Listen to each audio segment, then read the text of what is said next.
Today I am going to discuss about the very important topic, oxygen dissociation curve. We commonly call it as ODC. So oxygen dissociation curve is nothing but the relation between partial pressure of oxygen and hemoglobin saturation. So what happens as the PO2 increases? What will happen to saturation? So the comparison between the hemoglobin saturation and partial pressure of oxygen. This is plotted in the curve, and this graph is called oxygen dissociation curve.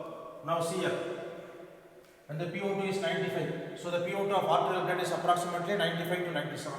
So you can see here, when the PO2 is 97, the hemoglobin saturation is around 100. That's what this graph correlates. Now you know PO2 of venous blood. So PO2 of venous blood is 40, which we saw in last class.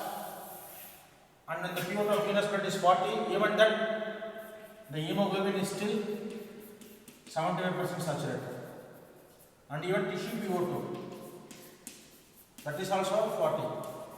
Now you see here. So hemoglobin is 40, and you can clearly see that the saturation. Hemoglobin saturation is 75%. So when PO2 is around 97, the hemoglobin saturation is 100, and the PO2 is 40. As in venous blood or in tissue, the hemoglobin saturation is. So when you are drawing this diagram, you have to draw accordingly. At around 97, it should be hemoglobin saturation around 97%. In fact. And when PO2 is 40, the hemoglobin saturation is 75%. Now what this diagram clearly shows? For example, let me tell you the shape. You can see here the shape of the oxygen dissociation curve. It is going like this. See the way I am drawing. Here it is going straight, peak, and then there is a slight slanting direction. That is, here it is going shooting up very fast. Then there is a slight slant, and this curve is called sigmoid. So the shape of oxygen dissociation curve is sigmoid, and the reason for that is, see here, when PO2 is decreasing from 100 to 40, just concentrate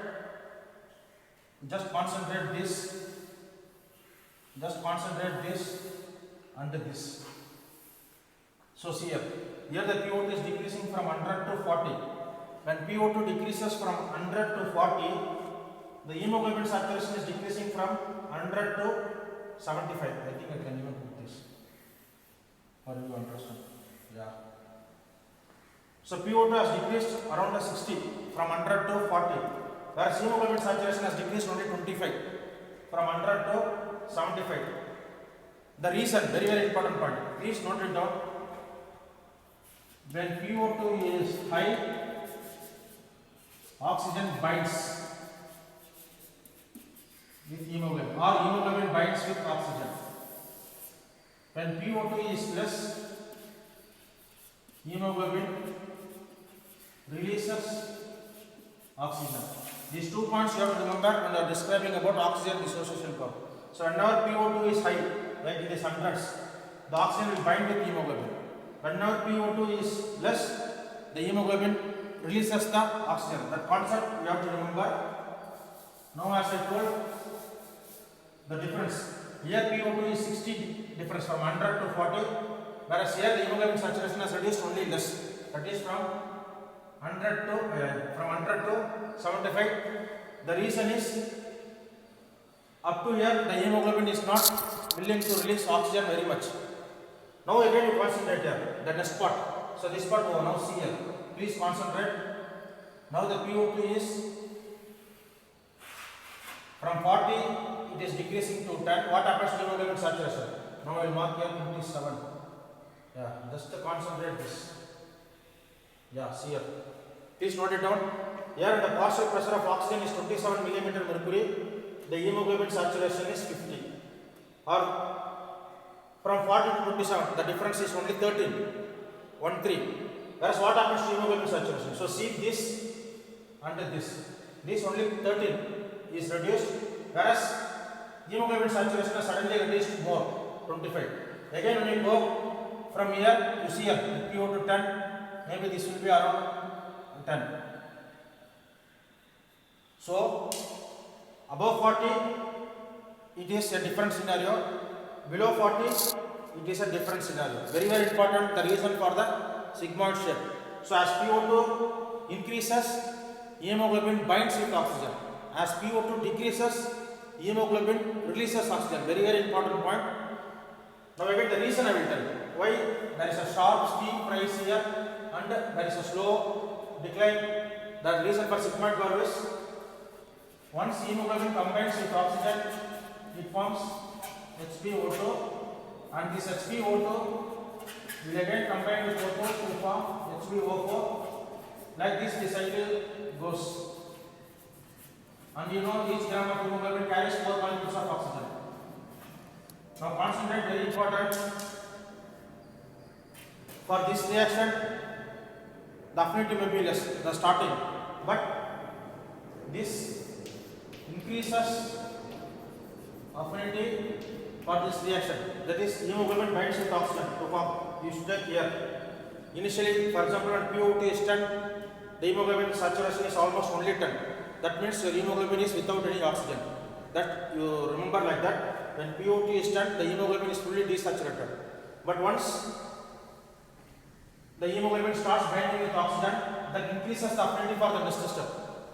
And the second step increases affinity for the next step. So this affinity keeps on increasing. Or otherwise, it is like a chain reaction. And remember, hemoglobin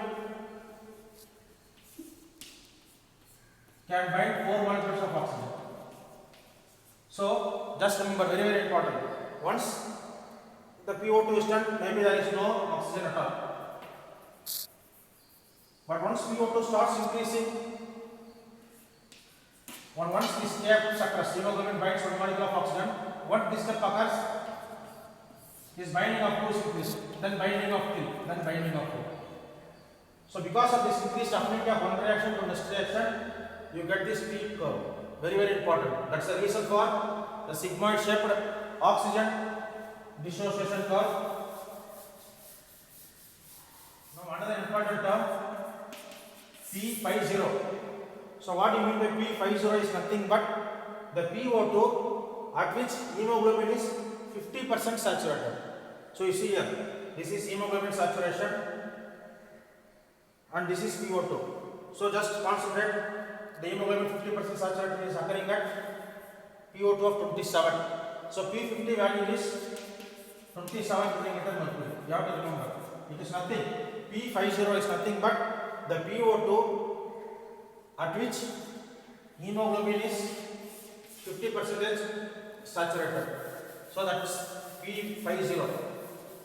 Now oxygen dissociation curve can shift to either right or left. That I am going to discuss.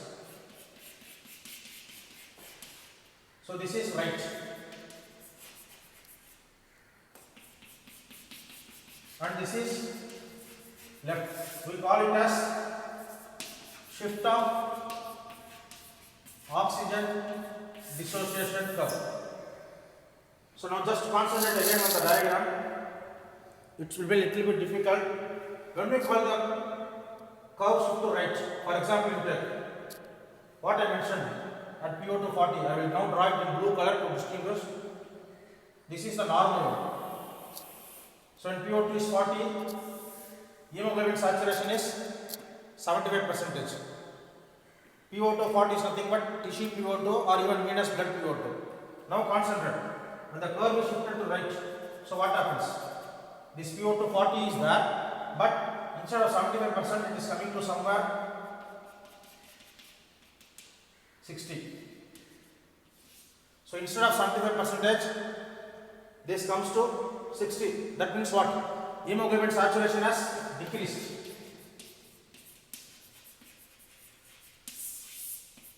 So when the curve is shifting to right at a particular PO2, hemoglobin saturation is decreased. So what do you mean by decrease in saturation?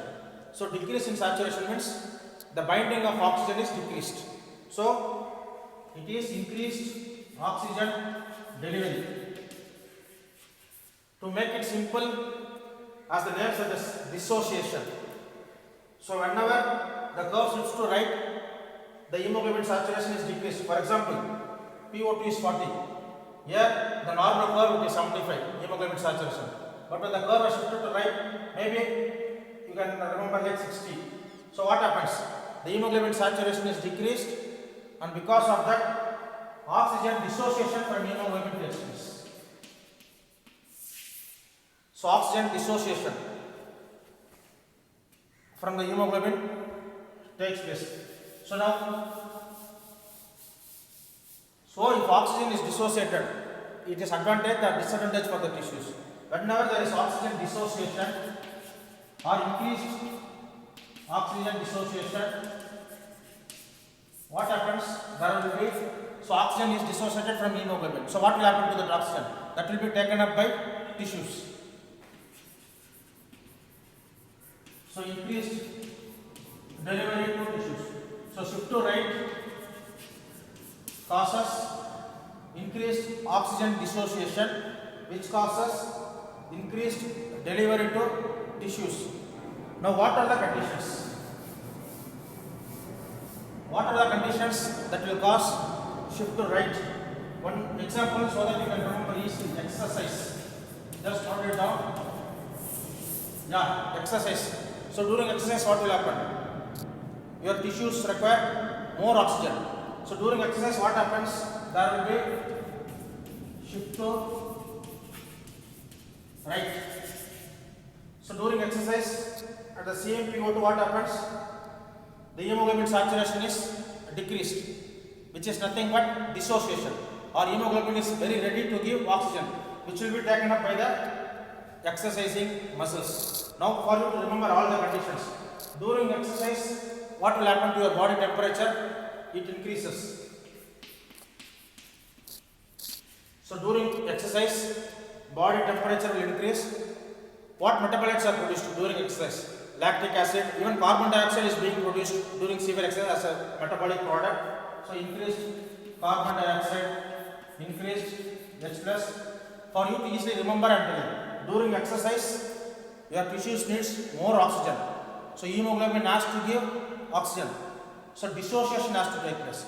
So exercise is obviously shift to right. So only when there is a shift to right, the hemoglobin saturation will decrease. See the diagram by hand. The curve from here has come down, that is right, which causes the hemoglobin to decrease. Decrease means the binding is less and oxygen is going to be delivered. So exercise is one condition. In exercise, what are the conditions you see? In exercise, there will be increased temperature, increased carbon dioxide, increased H plus, acidosis. H plus is nothing but a type of acid. Carbon dioxide is also acid.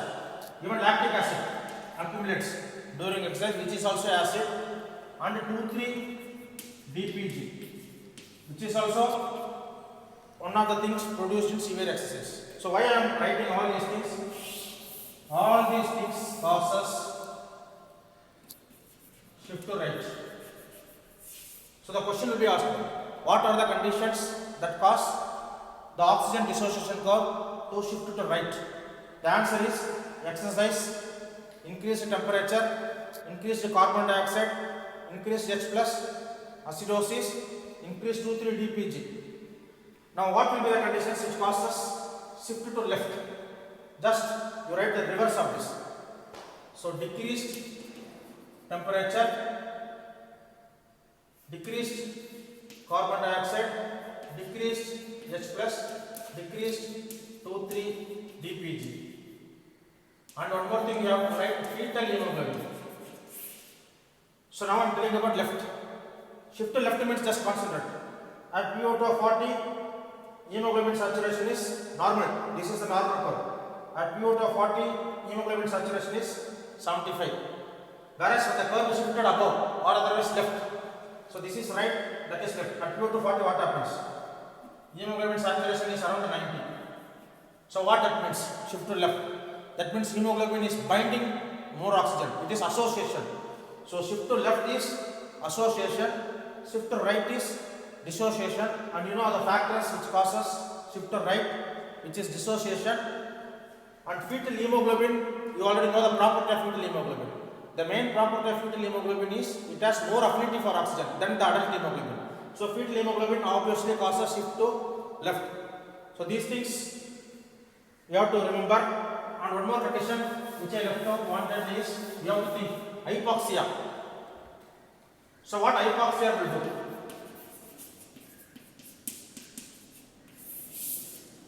So what hypoxia will do to the oxygen dissociation curve, whether it will shift to right or shift to left. Obviously hypoxia means decrease in oxygen to the tissues. So what happens? Oxygen is decreased, so tissues requires more oxygen. When tissues require more oxygen, whether hemoglobin will bind to the oxygen or give the oxygen to the tissues. So hemoglobin has to give oxygen, that means shift to right. Same thing. So hypoxia causes shift to right.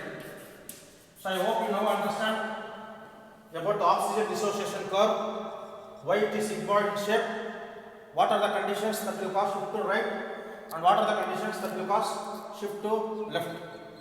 Thank you.